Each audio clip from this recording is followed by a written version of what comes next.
Nah, dengar pertanyaannya.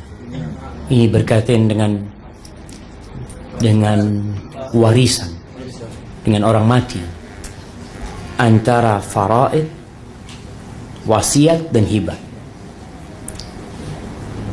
Faraid ini adalah bagian yang sudah ditentukan oleh Allah kalau orang itu meninggal dunia. Artinya pembagian faraid ini Allah yang menentukan. Tidak ada campur tangan manusia. Orang ini meninggal dunia, faraid berlaku. Wasiat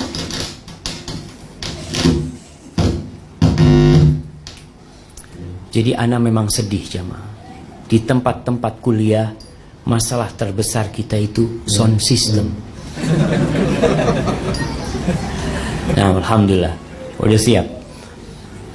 Jadi ingat, faraid ini itu ketentuan dari Allah Subhanahu wa taala yang pembagiannya sudah tidak bisa dirubah, tidak bisa ditambah, tidak bisa dikurangi. Orang-orangnya jelas siapa yang berhak dan berapa bagian mereka. Seperti suami, dapat bagian berapa suami? Kalau istrinya meninggal, dia dapat 1/4 atau dapat setengah, separuh. Dapat separuh kalau istrinya tidak punya anak. Kalau punya dapat 1/4. Itu nggak bisa dirubah. Wasiat itu adalah janji akan memberikan sesuatu apabila mati. Contohnya orang wasiat ini mengatakan, kalau bapak meninggal 30% harta ayah buat bangun masjid. Kapan bisa dilakukan? Kalau mati. Dan ahli faraid nggak boleh dapat wasiat. Artinya anak tidak boleh dapat wasiat.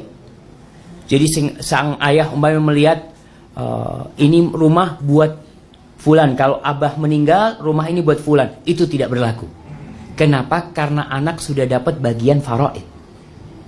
Jadi berkaitan dengan wasiat, maka wasiat itu tidak boleh diberikan kepada ahli waris. Kecuali dalam satu kondisi.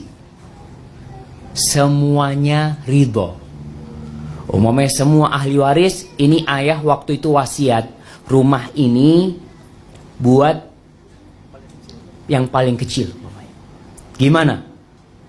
Karena itu bukan hak ayahnya sudah. Setelah ayahnya meninggal dunia, itu jadi haknya ahli waris.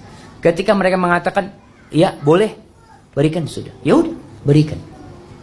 Tapi tidak punya hak ahli waris. Berkaitan dengan hibah, hibah itu pemberian yang sudah diberikan dan dimiliki pada masa hidup. Tapi masalah hibah, ketika orang tua memberikan kepada anaknya, semua anaknya harus dikasih. Ada dua pendapat para ulama. Apakah hibah yang diberikan orang tua? Umpamanya anak mengatakan, ini mobil, ini kereta buat fulan, anaknya. Anak punya anak Jabir. Ini kereta buat Jabir. Lalu anak meninggal dunia. Apakah kereta itu buat Jabir? Pendapat yang rajih, tidak, itu jadi ahli waris. Kenapa? Karena anaknya yang lain tidak dikasih. Dan ini menyebabkan terjadinya putusnya silaturahim. Allah tidak ingin orang tua ini menambah dosa setelah meninggal dunia. Sehingga hibah itu tidak boleh diberikan kepada anak kecuali semua anaknya dihibahi. Harus adil. Masalah pembagiannya, umpamanya orang tua kasih uang 1 juta ringgit. Apakah yang perempuan juga 1 juta ringgit? Sebagian mengatakan setengahnya, sebagian mengatakan tidak, ini bukan warisan. Jadi harus sama. 1 juta ringgit, yang satu kasih 1 juta ringgit. Kalau tidak, mereka akan ribut. Itu berkaitan dengan 3 hal tersebut. Barakallahu fikum.